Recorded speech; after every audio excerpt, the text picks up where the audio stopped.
With a launch coming up relatively soon, it's about time to start talking more and more about the OnePlus V Fold. That's right, OnePlus is set to launch their own foldable, or perhaps foldables, plural, later on this year. I've organized these things, as I am prone to do for my own brain, into a Twitter thread. So we're going to reference this for the information and for some of the images. So first off, a lot of this information comes from an article on 91 Mobiles. I will post a link in the description down below. Do go check them out.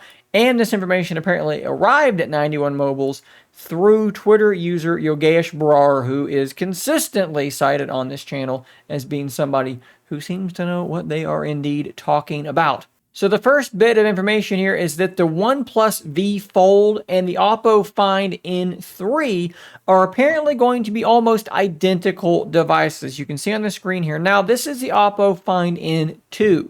Evidently, the N3 is going to change the design a little bit, in particular in regard to this camera bump. It might be going to a circular housing. I'll show you something that looks a bit like this a little bit later on in the video. But at any rate, these two devices will apparently be very, very similar, effectively a rebadge of the other. Now, this is not particularly surprising because OnePlus and Oppo do, of course, share a parent company, and they've done things like this in the past. One really good thing here, by the way, image credit here goes to Phone Arena, is that these devices, whether it's Oppo or OnePlus, they're going to be keeping the book style aspect ratio. Call it book style, or call it kind of like what the Pixel Fold is doing, which is having a landscape aspect ratio. You can see here what I'm talking about. This is the Oppo device. This is the Z Fold. They're going to maintain that aspect ratio, which I personally prefer quite a bit. Now, this spec list comes from /leaks, and a few things are added on that are not necessarily in this 91 Mobiles article. So some of this, really all of this, we should take with a pinch of salt. We can't say 100% how much of this is true, but we can run through it very, very quickly. So we have an 8-inch 120 hertz primary display, a 6.5-inch 120 hertz external display. Now, what's interesting there is that if you look at the Find N2 here on GSM Arena, this was a 7.1-inch display and a 5.54-inch cover display. So if these specifications are true, this device is getting quite a bit larger, which honestly might not be the worst thing in the world. It was sort of seen as being a bit too small when compared to the others. This may be being addressed. We've also got the Snapdragon 8 Gen 2, which is a great thing to see. That means it's going to have parity with the Z Folds of the world and should be more powerful in many ways than the Pixel Fold. 16 gigs of RAM and 512 gigs of storage. I'm assuming that these are like an up to number. I don't know if it's going to start at 512 and 16 gigs, but it will at least be able to get there. And then as for the camera setup, this is pretty impressive. A 50 megapixel primary, 48 megapixel ultra wide, and a 32 megapixel periscope rear camera, which is going to be probably something like 5x optical zoom. And then being that high resolution, you could probably hybrid zoom pretty darn far and look pretty freaking good. A pair of 32 megapixel cameras for the selfie cameras, internal and external, and then a 4,800 milliamp hour battery paired with 80 watt wired charging. Guys, these specs are outstanding on paper. Now, there's a couple of weird things about this, right? So in the article by 91 Mobiles, they explicitly say, let's go to this here, that the cameras will be the same as the Oppo Find X6. Well, this is a problem because the Find X6 has 350 megapixel cameras. This article goes on to agree with that little sheet that I showed you that shows a 50, a 48, and a 32.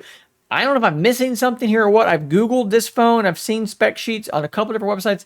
They show triple 50s. So I'm not really sure what to make of that. You can see here a spec sheet from GSM Arena of the Find X6, and you can see that it is triple 50s. They also say an 8-inch exterior display with 120 hertz. I'm assuming that's just a simple typo because an 8-inch exterior display, exterior would refer to the cover display. That really doesn't make any sense. I'm assuming that's a typo. Maybe there's something going on there.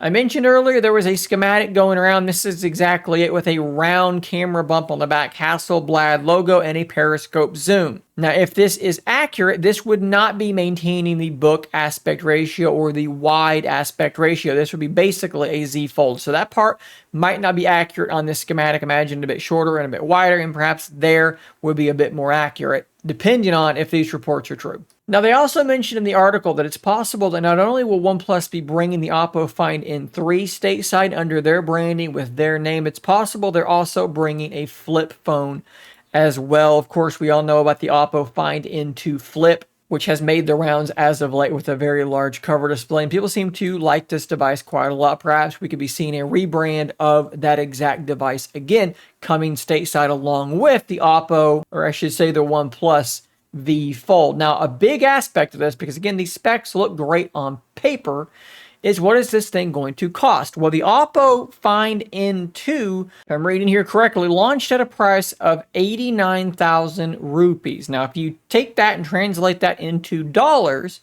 that puts you roughly at $1,100. Now, obviously, you can't just go one-to-one. There's going to be things that are going to affect that price. However, I do not think it's going to affect it so much that it adds $700 to the price. Could this thing, the OnePlus V Fold, launch in America at $1,300, $14, $15, as long as it's not $18, as long as it undercuts the Z Fold and the Pixel Fold, I think you've got the chance of having a real winner here. And if they're able to get it down, like imagine if this thing is announced and it's $14.99 or something like that, or it's $13.99. Man, oh man, this thing could absolutely be a wild success compared to those other much more expensive devices. Even still, my wallet continues to hurt because I've already pre-ordered the Pixel Fold. We know that the Z Fold 5 is going to be announced at the end of July and launched in early August, and now this in Q3 as well. There's not enough money in the world for me to cover all of these things. Unfortunately, I'm going to do my best. Now, guys, like I said, links to all of my sources in the description down below. Go check them out and go give them a click for the reporting. I'm simply the person organizing this and communicating it to you right now. If you want to see more content just like this, hit that subscribe button before you go. I will see you on the next one. And until next time, stay nerdy, my friends.